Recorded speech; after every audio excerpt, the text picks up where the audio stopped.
नमस्कार दोस्तों, आप सभी का एक बार फिर से स्वागत है। आज हम आपको अमावस्या और पूर्णिमा दो बहनों की कहानी सुनाएंगे। मित्रों, किसी समृद्ध राज्य में राजा धर्मपाल और रानी लीलावती राज करते थे। उनके दो पुत्र, जिनके नाम वीरेंद्र और शौर्य थे, तथा उनकी दो पुत्रियां थी। एक बेटी का नाम अमावस्या था और दूसरी का नाम पूर्णिमा। पूर्णिमा, जिसका मुख चंद्रमा जैसा दिव्य था, वह सुबह से संध्या तक मंदिर में भगवान शिव की आराधना करती, गरीबों को भोजन देती, तुलसी को जल चढ़ाती, अपने माता पिता की सेवा करती थी। पूर्णिमा बहुत ही धार्मिक प्रवृत्ति की थी। वह हमेशा पूजा पाठ किया करती, गरीबों की सेवा करती और घर का सारा तथा सभी प्रकार का काम भी करती थी। लेकिन वहीं दूसरी ओर अमावस्या, जिसे राजसी ठाट पसंद थे, वह दिन भर श्रृंगार करती, नौकरों पर चिल्लाती, पूजा को व्यर्थ का कर्म कहती। अमावस्या को पूजा पाठ में कोई रुचि नहीं थी। वह न तो पूजा करती थी और न ही कोई काम। लेकिन दोनों बहनें एक दूसरे को बहुत प्यार करती थी, क्योंकि पूर्णिमा का स्वभाव बहुत ही अच्छा था। हालांकि राजा रानी का व्यवहार पूर्णिमा के प्रति अच्छा नहीं था। वे अमावस्या और अपने दोनों पुत्रों को ज्यादा प्यार करते थे। धीरे धीरे समय बीतता गया और राजा रानी के बच्चे बड़े हो गए। फिर एक दिन की बात है, राजा ने अपने बेटों का विवाह कर दिया और अब बेटियों की शादी की बारी आई। तब सभी ने राजा से कहा, अब इनका विवाह कर दीजिए। तब राजा ने कहा, हाँ, विवाह तो करना ही है। तब रानी ने राजा से कहा, महाराज, पूर्णिमा तो साधारण ब्राह्मण के योग्य है, इसे किसी गरीब के घर ब्याह दो। और हाँ, भूल से पूर्णिमा का विवाह किसी बड़े घर में मत करना, क्योंकि इसे तो भजन कीर्तन, पूजा पाठ और कहानियां सुनना पसंद है। अगर यह बड़े घर में गई तो यह सब नहीं कर पाएगी, इसलिए इसकी शादी किसी गरीब के घर में ही कर दीजिए। तब राजा साहब ने कहा, ठीक है। फिर से रानी ने कहा, महाराज, अमावस्या भी तो विवाह के योग्य है। अमावस्या तो एक राजकुमारी जैसी है, इसके लिए भी वर देखिए और दोनों बहनों का विवाह एक साथ कर दीजिए। तब राजा ने पास के गांव के राजा के बेटे के साथ अमावस्या का विवाह कर दिया और उसी गांव के एक गरीब किसान के बेटे के साथ पूर्णिमा का विवाह कर दिया। जब राजा ने रानी को यह बताया तो वह बहुत खुश हुई। मित्रों, अब राजा और रानी ने बिना किसी विचार के अपनी ही बेटियों के बीच पक्षपात किया। रानी के कहने के अनुसार अमावस्या का विवाह धनवान राजकुमार से हुआ। उसे सोने चांदी की पालकी, नौकर चाकर दिए गए। वहीं दूसरी ओर बेचारी पूर्णिमा को एक किसान के घर भेज दिया गया। उसे केवल एक पुरानी साड़ी और बस एक तुलसी का पौधा दिया गया। तब रानी मन में सोचती हुई कहती है, अब देखते हैं कि पूर्णिमा गरीब किसान के घर कैसे रहती है। क्या वह वहां भी पूजा पाठ करती है? देखते हैं भगवान उसकी क्या और कैसे मदद करते हैं। अब उन दोनों की विदाई हो जाती है। अमावस्या और पूर्णिमा अपने अपने ससुराल चली जाती हैं। अमावस्या तो अब किसी महारानी की तरह अपना जीवन सुख शांति और ऐशो आराम के साथ गुजार रही थी। वहीं पूर्णिमा भी अपने भाग्य और भगवान के भरोसे पर खुशहाल जीवन व्यतीत कर रही थी। अमावस्या का पति, जो एक राजकुमार था, वह भी बड़ा घमंडी था, किंतु पूर्णिमा का पति शांत और सुशील स्वभाव का था। अब कुछ दिनों का समय इसी तरह से गुजर जाता है और फिर एक दिन की बात है। अमावस्या ने अपने घर पर शिव चालीसा का आयोजन किया और इस आयोजन में उसने गांव की सारी महिलाओं को आमंत्रित किया। सारी अड़ोस पड़ोस की औरतों को भी बुलाया, लेकिन अपनी बहन पूर्णिमा को उसने जानबूझकर नहीं बुलाया, क्योंकि उस गरीब बहन को अपने घर में बुलाना पसंद नहीं था। उसे बुलाना मतलब अपने सम्मान में कमी नजर आ रही थी। तब वहीं पूर्णिमा अपने दरवाजे पर बैठी थी तो गांव की औरतों ने कहा, अरे पूर्णिमा बहन, तुम्हारी बहन के घर शिव चालीसा का पाठ है, तुम नहीं जाओगी? तब पूर्णिमा ने कहा, नहीं, मैं नहीं जा रही, क्योंकि मेरी बहन ने मुझे नहीं बुलाया है। तब गांव की औरतों ने कहा, नहीं बुलाया तो क्या हुआ, पूजा पाठ है, तुम चलो हमारे साथ। वैसे भी वह तो तुम्हारी बहन है। उसने सोचा होगा कि बहन तो आ ही जाएगी, उसे निमंत्रण की क्या आवश्यकता है। तब गांव की औरतों की बात मानकर पूर्णिमा शिव चालीसा में चली गई। जब अमावस्या ने पूर्णिमा को देखा तो वह गुस्से से बोली, अरे, जब मैंने तुम्हें नहीं बुलाया तो तुम मेरे घर क्यों आ गई? अब जब आ ही गई हो तो चुपचाप एक जगह बैठी रहना, इधर उधर मत घूमना। तूने तो आज मेरी स्थिति मिट्टी में मिला दी है। जरा देखो अपने आप को, कैसे वस्त्र पहने हैं तुमने? जाओ उधर कोने में बैठो। और फिर उसने पूर्णिमा की गरीबी का बहुत मजाक भी उड़ाया। पूर्णिमा की आंखों से आंसू बहने लगे और वह भगवान शिव से प्रार्थना करने लगी, हे भगवान, मुझ पर आप कब कृपा करेंगे? आखिर मेरा कसूर ही क्या है? पूजा पाठ करना, गरीबों की सेवा करना, काम करना, क्या यह गलत है? हे भगवान, अब मुझ पर कृपा करो। इस तरह वह भगवान से विनती करती रही। थोड़े ही समय के बाद शिव चालीसा पूरी हो गई और अमावस्या ने सबको प्रसाद दिया, लेकिन पूर्णिमा को प्रसाद नहीं दिया। अब निराश मन के साथ पूर्णिमा वहां से बिना प्रसाद के ही वापस अपने घर की ओर चली गई। मित्रों, रास्ते में वह सोचने लगी कि घर पर बच्चे प्रसाद मांगेंगे तो मैं क्या कहूंगी। फिर उसके मन में विचार आया, क्यों न मैं अपने भाई भाभी से मिलने अपने मायके चली जाऊं। फिर वह चलते चलते अपने मायके की तरफ बढ़ने लगी। तभी उसे एक तुलसी का पेड़ दिखा। वहां एक चबूतरा बना था जिस पर एक बूढ़ी माँ बैठी थी। उन बूढ़ी माँ ने पूर्णिमा से पूछा, बेटी, तुम कौन हो और कहाँ जा रही हो? क्या तुम मेरी एक मदद कर सकती हो? तब पूर्णिमा ने अपना परिचय दिया। फिर बूढ़ी माँ ने कहा, बेटी देखो, मेरा तुलसी का पौधा सूख रहा है, इसमें थोड़ा जल डाल दो और चबूतरे की सफाई कर दो तो थोड़ी ठंडक मिलेगी। अब पूर्णिमा ने तुलसी को जल डाला और बूढ़ी माँ को भी स्नान कराया। उसने उनके चरण दबाए। फिर पूर्णिमा ने पूछा, माँ जी, और कोई काम है क्या? तब प्रसन्न होकर बूढ़ी माँ ने कहा, नहीं बेटी, और कुछ नहीं, तुमने मेरी बहुत अच्छी सेवा की है, भगवान तुम्हारा भला करे। उन्होंने पूर्णिमा को खूब आशीर्वाद दिया और कहा, बेटी, जब तुम अपने मायके से लौटो तो मुझसे अवश्य मिलकर जाना। पूर्णिमा ने कहा, ठीक है माँ जी, और वह आगे बढ़ गई। फिर चलते चलते रास्ते में उसे एक शिव मंदिर मिला। वहां भी एक चबूतरा था जिस पर एक बूढ़े बाबा बैठे थे। वे कोई और नहीं, स्वयं भगवान शिव थे, लेकिन पूर्णिमा ने उन्हें पहचाना नहीं। और उन बूढ़े बाबा ने कहा, बेटी, तुम कौन हो? कृपया मेरी एक सहायता करो, बड़ा पुण्य मिलेगा। पूर्णिमा ने अपना नाम बताया। तब बाबा ने कहा, बेटी, क्या तुम इस मंदिर की सफाई कर दोगी?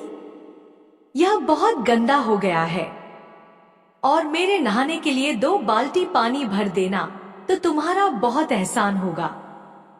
मेरा शरीर थक चुका है, इसीलिए अब मैं कोई भी काम नहीं कर पा रहा हूँ। तब पूर्णिमा ने मंदिर की सफाई की, भगवान शिव की पूजा की और बाबा के लिए पानी भर दिया। फिर वह आगे बढ़ गई। फिर थोड़ा और आगे चलने पर उसे काली माँ का मंदिर मिला। काली माँ भी एक बूढ़ी माँ के रूप में वहां बैठी थी। काली माँ ने कहा, बेटी, तुम कौन हो? क्या तुम मेरी एक सहायता कर सकती हो? तब प्रसन्नता से पूर्णिमा ने अपना नाम बताया। तब बूढ़ी माँ ने कहा, बेटी, यहाँ सब लोग पूजा पाठ करके चले जाते हैं, लेकिन कोई मंदिर साफ नहीं करता। देखो, मंदिर कितना गंदा हो गया है, जरा इसकी सफाई कर दो। अब पूर्णिमा ने मंदिर की सफाई की, माँ का श्रृंगार किया और पूजा की। उसके बाद बूढ़ी माँ को स्नान कराया और उनके पैर दबाए। फिर उस माँ काली के रूप भेष में बैठी बूढ़ी माँ का आशीर्वाद लिया और वह आगे बढ़ गई। फिर आगे चलने के बाद थोड़ी ही दूर चलने पर एक नदी मिली। वहाँ भी एक बूढ़ी माँ बैठी थी, जो कोई और नहीं बल्कि स्वयं गंगा मैया थी। उन्होंने पूछा, बेटी, तुम कौन हो? कृपया मेरी सहायता करो। तब पूर्णिमा ने अपना नाम बताया। तब गंगा मैया ने कहा, बेटी, क्या तुम मेरी थोड़ी सेवा करोगी? तब पूर्णिमा ने गंगा मैया की भी सेवा की और आशीर्वाद लेकर आगे बढ़ गई। अंत में वह अपने मायके पहुंच गई। जब उसकी भाभियों ने उसे देखा तो बहुत खुश हुई। उन्होंने पूर्णिमा का स्वागत किया और कहा, वाह, क्या बात है बहन जी, आप बहुत दिनों बाद आई हो। तब पूर्णिमा ने कहा, हाँ भाभी, आज मन हुआ सभी को मिलने का तो चली आई। तब भाभियों के साथ मिलकर पूर्णिमा ने अपने मायके में भी सारे काम किए। उन सभी ने खुशी खुशी एक साथ भोजन किया और रात को अलग अलग विषयों पर बातें भी की। फिर अगली सुबह जब वह जाने को तैयार हुई तो भाभी ने उसे एक लाल साड़ी दी और कहा, इसे पहन लो और जल्दी जल्दी आया करो, बहुत दिनों बाद आई हो। तभी पूर्णिमा ने लाल साड़ी पहन ली और 16 श्रृंगार कर लिया और एक भाभी ने एक थैला भरकर उसे सामान दे दिया। उसे लेकर पूर्णिमा घर से निकल गई। मित्रों, चलते चलते रास्ते में वही नदी मिली जहां गंगा मैया बैठी थी।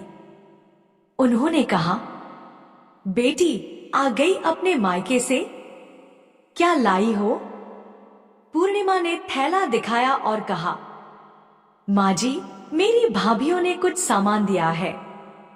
तब गंगा माँ ने भी एक थैला निकाला और उसे पूर्णिमा के हाथों में देते हुए कहा, बेटी, यह लो मेरी ओर से एक छोटी सी भेंट। यह बहुत भारी है, मैं इसे कहाँ रखूंगी? लेकिन याद रखना कि इसे रास्ते में मत खोलना, घर जाकर ही खोलना।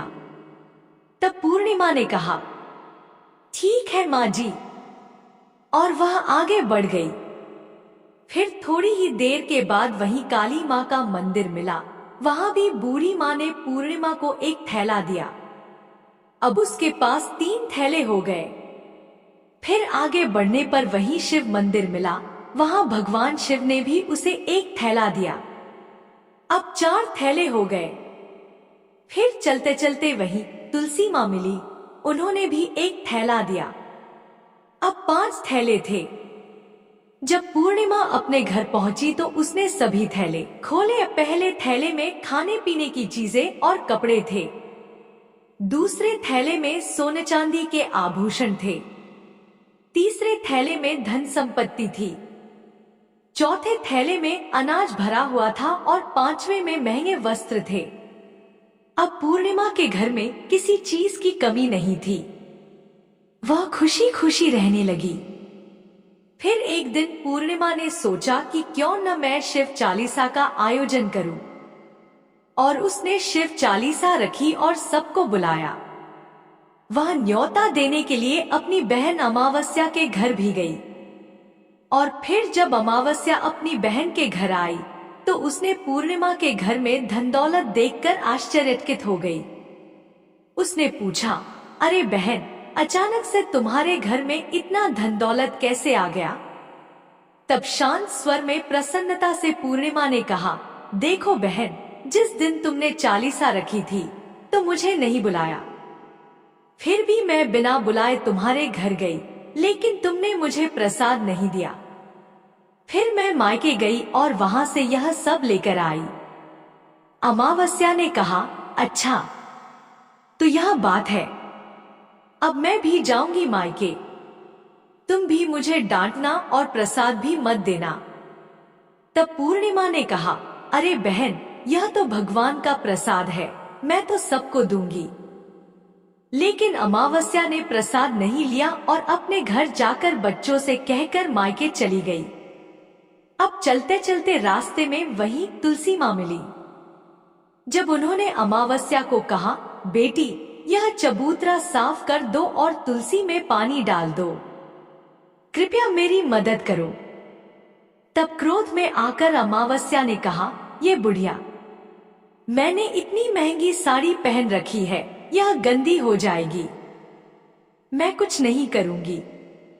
फिर आगे चलकर भगवान शिव मिले तो उनसे भी उसने ऐसा ही कहा।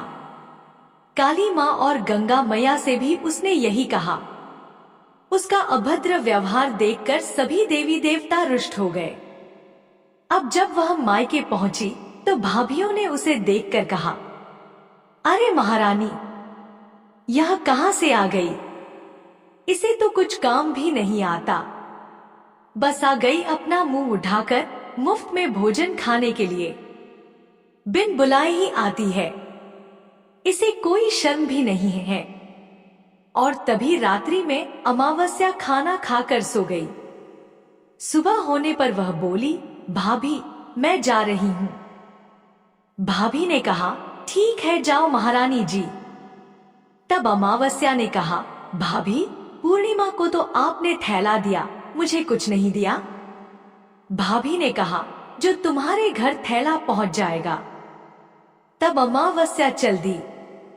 रास्ते में गंगा मैया, काली माँ, भगवान शिव और तुलसी माँ सभी ने उसे थैले दिए। लेकिन जब वह घर पहुंची और थैले खोले तो एक में मिट्टी, दूसरे में पत्थर और तीसरे में सांप बिच्छू निकले। अमावस्या ने अपना सिर पीट लिया और कहा, हे भगवान, मुझे मायके में भी कुछ नहीं मिला और यहाँ भी कुछ नहीं मिला। फिर वह दौड़कर पूर्णिमा के पास गई और बोली, तुझे इतना सब कुछ मिला, मुझे कुछ भी नहीं। तब पूर्णिमा ने कहा, मैं मायके जाती हूँ तो भाभियों का काम करती हूँ।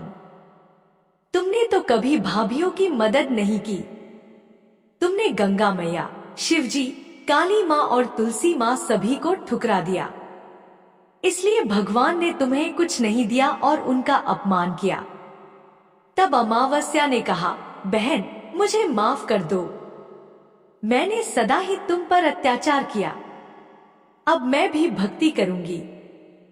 तब पूर्णिमा ने कहा, बहन, 3 सूत्र याद रखना, सदा दूसरों पर दया करना, प्रतिदिन 40 पढ़ना और 108 बार नमः शिवाय का जाप करना। इससे तुम्हारे सारे दुख दूर हो जाएंगे। घर आए लोगों की सेवा भी करना। अरे बहन, भगवान ने जो 3 सूत्र दिए हैं उन्हें प्रसाद के रूप में स्वीकार कर लेना और हृदय में बसा लेना। मैंने सच्चे मन से भगवान की पूजा की, सबकी मदद की, इसलिए मुझे सब कुछ मिला। तुम्हारे पास जो भी था वह तुम्हारे अहंकार के कारण खत्म हो गया। अब अमावस्या अपने घर गई और पूजा पाठ करने लगी। वह भगवान शिव से माफी मांगने लगी और धीरे धीरे उसकी भी परिस्थिति बदलने लगी। तो मित्रों, जय हो भगवान शिव की। अगर आपको यह वीडियो पसंद आया हो तो कमेंट बॉक्स में कमेंट करके जरूर बताइए। साथ ही इस वीडियो को ज्यादा से ज्यादा शेयर कीजिए और कमेंट में सच्ची श्रद्धा से नमः शिवाय जरूर लिखें।